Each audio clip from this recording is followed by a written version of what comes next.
உங்கள் வீட்டில் இருக்கக்கூடிய வடமேற்கு பகுதியில் ஏற்படக்கூடிய குழிகள், பள்ளங்கள், இதற்கும் ஆண்கள் குடிப்பழக்கத்திற்கு ஆளாகக்கூடிய தன்மைக்கும் வாஸ்து ரீதியாக என்ன காரணம் அப்படிங்கிறத தான் இந்த வீடியோவில் பார்க்க போகிறோம். ஃபஸ்ட்டு வடமேற்கு பகுதினா என்ன, அது எப்படி இருக்கும் அப்படிங்கிறத ஒரு ரெப்ரசன்டேஷனோட பார்த்துட்டு நம்ம மற்ற விஷயங்களை டீப்பாக டிஸ்கஸ் பண்ணுவோம். இந்த வீடியோவை நீங்கள் பார்த்து முடிக்கிறதுக்குள்ளே உங்களுக்கு ஒரு நல்ல தெளிவுங்கிறது வந்துடும். எதனால் நம்ம வீட்டில் இருக்கக்கூடிய ஆண்கள் குடிப்பழக்கத்துக்கு ஆளாகிறாங்கங்கிறத நீங்கள் தெரிஞ்சுப்பீங்க. ஓகே, ஒரு வீட்டில் வடமேற்கு பகுதியாக எதை சொல்கிறாங்க அப்படின்னா, வடக்கும் இந்த மேற்கும் இணையக்கூடிய இந்த பகுதியை தான் வடமேற்கு பகுதி அப்படின்னு சொல்கிறாங்க. நிறைய பேர் பார்த்தீங்க அப்படின்னா வாஸ்துவை 16 மண்டலங்களாக 32 மண்டலங்களாகலாம் பிரித்து ரொம்ப காம்ப்ளெக்ஸாக எடுத்துகிட்டு போவாங்க. அந்த மாதிரிலாம் தயவு செஞ்சு போக வேண்டாம். ஒரு வாஸ்து மண்டலத்தை 9 மண்டலங்களாக நீங்கள் பிரித்து அண்டர்ஸ்டாண்ட் பண்ணிக்கிட்டாலே ரொம்ப ரொம்ப ஈஸியாக இருக்கும். இதில் நம்ம இன்றைக்கி எதை பற்றி பார்க்க போகிறோம் அப்படின்னா, நார்த் வெஸ்ட் ஜோனை தான் நம்ம ரொம்ப டீப்பாக பார்க்க போகிறோம். சரி, இந்த நார்த் வெஸ்ட் பகுதி இப்போ என்னங்கிறத நம்ம பார்த்துட்டோம். மேற்கும் வடக்கும் இணையக்கூடிய அந்த இன்டர்செக்ஷன் இந்த பகுதி தான் நார்த் வெஸ்ட்டுங்கிறத நம்ம கிளியராக பார்த்துட்டோம்.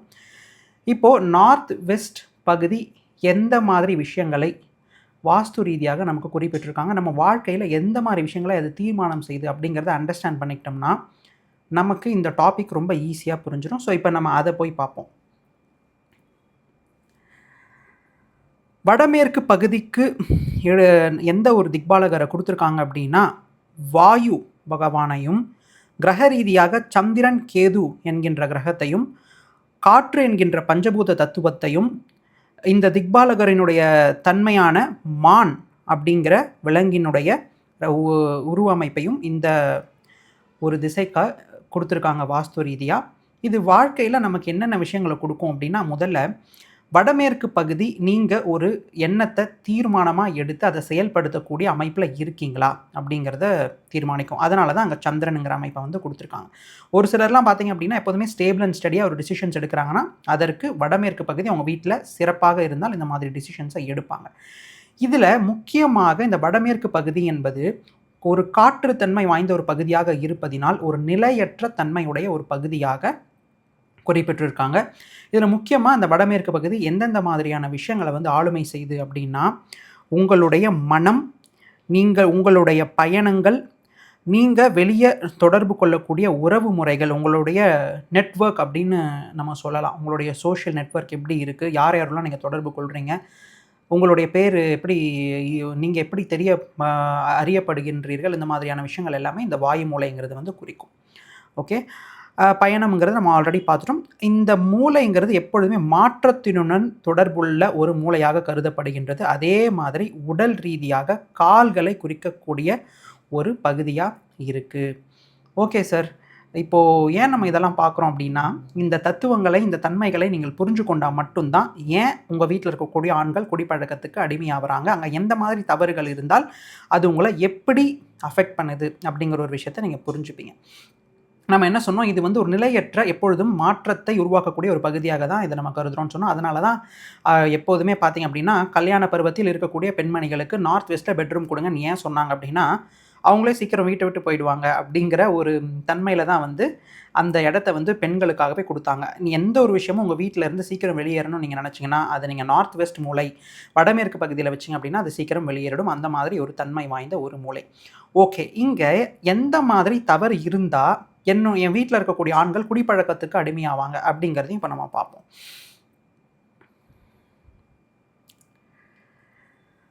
குறிப்பாக வடமேற்கு பகுதியில் வரவே கூடாத அமைப்பாக என்ன சொல்கிறாங்க அப்படின்னா, நார்த் வெஸ்ட்டில் இருக்கக்கூடிய பள்ளம் போன்ற அமைப்புகள், கிணறுகளாக இருந்தாலும் சரி இல்லை பள்ளங்களாக இருந்தாலும் சரி, இங்கே எடுத்துகிட்டு போயிட்டு நான் சம்பை போடுறது, ரெயின் வாட்டர் ஹார்வெஸ்டிங்கை போடுறது இங்கே இருந்தாலும் சரி, இல்லை உங்கள் வீட்டை சுற்றி இந்த வடமேற்கு பகுதிகளில் ஒரு 200 மீட்டருக்குள்ளே இருக்கக்கூடிய பள்ளத்தாக்குகள், சரிங்களா, ஃப்ளோர் லெவலில் இருக்கக்கூடிய எலிவேஷன் இங்கே பள்ளமாக இருந்தது அப்படின்னாலும் அது கண்டிப்பாக உங்களை அஃபெக்ட் பண்ணுமா அப்படின்னு கேட்டிங்கன்னா 100% அஃபெக்ட் பண்ண தான் செய்யும்.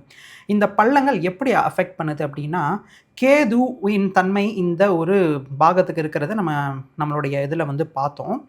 இந்த கேது இங்கே எப்படி வேலை செய்கிறாரு அப்படின்னா, சந்திரன் நமக்கு நல்ல ஒரு மன வலிமையான ஒரு ஆற்றலை தந்தாலும் அங்கே இருக்கக்கூடிய கேது விரக்திக்கு, இந்த மாதிரி குழிகள்லாம் இருந்தது அப்படின்னா நம்மளை விரக்திக்கு தள்ளி நிலையான முடிவுகளை எடுக்க முடியாமல் நம்மளுடைய தலைபாகத்திற்கும் கால் பாகத்திற்கும் போகக்கூடிய சிக்னல்ஸையே வந்து துண்டித்து விடுகின்றார் என்பதுதான் உண்மை. ஒருத்தர் வந்து குடிப்பழக்கத்துக்கு ஆளானோடனே ஃபஸ்ட்டு அவங்களுடைய கால்களை நீங்கள் கவனிச்சிங்க அப்படின்னா ஒரு இடத்துல இருக்காது, தள்ளாடி கொண்டே இருக்கும். அதனால் தான் இந்த ஒரு மூளை டைரெக்டாக இங்கே ஒரு குழி ஏற்படும் போது அவங்களுடைய கால்கள் மூளையிலிருந்து வரக்கூடிய சிக்னல்ஸை பெர்சீவ் பண்ணாமல் தள்ளாடக்கூடிய ஒரு தன்மையை அவர்கள் பெறுகின்றார்கள் என்பதில் சற்றும் ஐயம் இல்லை. இது மட்டும்தான் நினச்சிங்க அப்படின்னா அங்கே அந்த வீட்டில் வேறு என்ன மாதிரியான டிஃபெக்ட்ஸ் எல்லாம் வந்து வந்துடும் அப்படின்னா, இந்த மாதிரி தலைவர் குடிக்கிறாருன்னும் பொழுது நம்ம என்ன பார்த்தோம், இந்த பகுதி வந்து ஒரு பெண்களுக்கான பகுதியாகவும் வாஸ்துவில் கருதப்படுகின்றது. அது மட்டும் அல்லாமல் மனம் சார்ந்த ஒரு மூளை அப்படிங்கிறதையும் நம்ம பார்த்தோம். இந்த மனம் சார்ந்த மூளையாக வருவதினால் அங்கே இருக்கக்கூடிய பெண்மணிகள் மிகவும் ஒரு டிப்ரெஷனுக்குள்ள ஒரு எப்பொழுதுமே வருத்தம் அளிக்கக்கூடிய ஒரு தன்மைக்கு அவங்க வந்து தள்ளப்படுகின்றார்கள் என்பதில் சற்று மையமில்லை. இது மட்டும் அல்ல, கால்கள் இந்த மூமெண்ட் அப்படின்னு நம்ம ஏன் சொன்னோம் அப்படின்னா, இந்த மாதிரியெல்லாம் நான் வீட்டிலே இருக்கக்கூடாதுன்னு நினச்சிட்டு அங்கே இருக்க குழந்தைகளும் அதிகமாக விடுதியில் தங்குவதையும், வெளியே போய் தங்குவதையும், உறவினர்கள் வீட்டில் தங்குறதையும், போய் இந்த மாதிரி பள்ளங்கள் இருக்க வீட்டில் நிறைய பேர் போய் பார்த்தீங்கன்னா, பெரியப்பா வீட்டில், பெரியம்மா வீட்டில் தொடர்ந்து இருக்கிற ஒரு சில அமைப்புகளில் இருக்கக்கூடிய குழந்தைகளும் நான் பார்த்துருக்கேன். கன்சல்டேஷனில் என்ன சொல்லுவாங்க அப்படின்னா, சார் எப்போ தான் என் வீட்டுக்கு வருவாங்க, என் வீட்டில் வந்து அவங்களுக்கு இருக்கவே பிடிக்க மாட்டேங்குதுங்கிற அளவுக்கு தான் இருக்கும். அந்த மாதிரி குழந்தைகளையும் வெளியேற்றி விட்டு உங்களுக்கு வாழ்க்கையில் ஒரு நிலையற்ற தன்மையை இந்த மாதிரியான குழிகள், பள்ளங்கள் கொடுத்துவிடும். இதில் இன்னொரு முக்கியமான விஷயம் நம்ம என்ன எடுத்துக்கணும் அப்படின்னா, பணத்திற்கு ஒரு பணம் உங்களுடைய வாழ்க்கையில் எவ்வளவு புழங்கும், அதனுடைய மூமெண்ட் எப்படி இருக்கும் அப்படிங்கிறதை குறிக்கக்கூடிய ஒரு அமைப்பாகவும் இந்த நார்த் வெஸ்ட் பள்ளங்கள்ங்கிறது வந்து நமக்கு எடுத்துக்கணும். ஏன்னா பெரிய பெரிய பேங்க்கில் லோன் கொடுக்குற மேனேஜர்ஸ் வீட்டில் எல்லாருமே பார்த்தீங்கன்னா அந்த நார்த் வெஸ்ட்டுங்கிறது பிழையாகத்தான் இருக்கும். அந்த பிழையாக இருக்கிறனால தான் அவங்க லோன் கொடுக்குற ஒரு தன்மையில் உங்களுக்கு அவங்க இருப்பாங்க. புரியுதுங்களா? ஸோ இங்கே என்ன ஆகிடும் அப்படின்னா, ஒரு முடிவுகள் சரியாக எடுக்கிற ஒரு திறமை இல்லாத அந்த ஒரு காரணத்தினால நிலையற்ற முடிவுகளை எடுத்துட்டு நிறைய லோன்ஸை வந்து பெறக்கூடிய ஒரு அமைப்பில் வந்து வந்துடுவாங்க. கால்கள் பயனுள்ள தேவையை பயனுள்ள இடத்திற்கு பயணம் செய்வதை காட்டிலும் பயனற்ற இடங்களுக்கு போய் அலைச்சல் கொடுக்கும் ஒரு அமைப்பை வந்து இது கொடுத்து விட்டு ஃபுல்லாக கடனில் வந்து வீட்டை வந்து நம்ம அடமானம் வைக்கிற அளவுக்கு இது கொண்டு போய் கொடுத்துரும். அந்த மாதிரி ஒரு தவறுங்கிறது உங்களுடைய வாயு மூலைன்னு சொல்லக்கூடிய வடமேற்கு பகுதியில் பள்ளங்கள் ஏற்பட்டு விட்டால் அங்கே இருக்கக்கூடிய ஆண் மகன்கள் வெகு குறைந்த நாட்களில் அவங்க வந்து குடிப்பழக்கத்திற்கு அடிமை ஆவார்கள் என்பது ஒரு வாஸ்துவில் வந்து ரொம்ப ஒரு தீர்மானமான ஒரு விஷயமாக வந்து நம்மளால் பார்க்க முடியுது. ஸோ இதை நம்ம ஏன் இந்த மாதிரி டீட்டெயில்டாக எல்லாம் விளக்கப்படங்களோடு போட்டு கொடுக்குறோம் அப்படின்னா, இந்த மாதிரி நார்த் வெஸ்ட் ஜோன் எப்படி இருக்குன்னு நீங்கள் தெரிஞ்சுக்கிட்டு அதனுடைய தன்மைகளை உணர்ந்து கொண்டாலே நீங்கள் இந்த மாதிரி விஷயங்களை சரி செய்வதற்கான ஆலோசனையை பெற்று அதை எப்படி நம்ம சரி செய்யலாங்கிற அந்த ஒரு சிந்தனை உங்களுக்குள்ளே நீங்கள் வந்துருச்சு அப்படின்னாலே உங்களுடைய வீட்டில் இருக்கக்கூடிய ஆண்களை உங்களால் கண்டிப்பாக காப்பாற்ற முடியும் அப்படிங்கிற ஒரு நல்ல நோக்கத்தோடு தான் வந்து இந்த வீடியோவை வந்து நான் கொடுத்துருக்கேன். இது போன்று நிறைய இப்போ நான் காமிச்சதெல்லாம் வந்து பார்த்திங்க அப்படின்னா 2Dயில் காமிச்சிருக்கேன். இது மாதிரி 3Dயில் எப்படியெல்லாம் இருக்கும் அப்படிங்கிறத நம்மளோட வாஸ்து வகுப்பில் இன்னும் டீட்டெயில்டாக எடுக்க போகிறோம். வாஸ்து வகுப்பில் கலந்து கொள்ளணும்னு நினச்சிங்க அப்படின்னா இந்த டிஸ்கிரிப்ஷனில் நான் உங்களுக்கு லிங்க் கொடுத்துருக்கேன். அதில் நீங்கள் வந்து கண்டிப்பாக கலந்து கொள்ளலாம். ரொம்ப குறைவாக தான் ஸ்லாட்ஸ் வந்து நாங்கள் எடுக்க போகிறோம். அதனால் நீங்கள் வந்து இன்ட்ரெஸ்டடாக இருந்தால் நீங்கள் ஜாயின் பண்ணிக்கலாம். மென்மேலும் இது போன்ற அரிய தகவல்கள் வந்து கொண்டே இருக்கும். டெய்லியும் ஒவ்வொரு மூளை அது இப்படி நம்மளுடைய வாழ்க்கையில் நமக்கு என்ன மாதிரியான விஷயங்களை கொடுக்குது அப்படிங்கிறது எல்லாத்தையும் டெய்லி ஒரு வீடியோ என்ன ஆனாலும் வந்துடும். அதனால் இது மாதிரியான விஷயங்களை தெரிஞ்சுக்கணும்னு நினச்சிங்கன்னா நீங்கள் சப்ஸ்கிரைப் பண்ணிவிட்டு நீங்கள் சேனலில் கரெக்டாக இந்த ஒரு 6 to 10 PM ஒரு வீடியோங்கிறது எப்படி நான் கொடுத்துருவேன். அதை நீங்கள் வாட்ச் பண்ணவே உங்களுக்கு நிறைய கிளாரிட்டிங்கிறது வந்து கிடைக்கும். எப்பொழுதுமே இது மாதிரி வரைபடங்களுடன் முடிஞ்ச வரைக்கும் ஒரு நீங்கள் எவ்வளோ ஈஸியாக உங்களுக்கு கொடுக்க முடியுமோ அவ்வளோ ஈஸியாக வந்து நான் உங்களுக்கு எல்லாத்தையும் தர இருக்கேன்.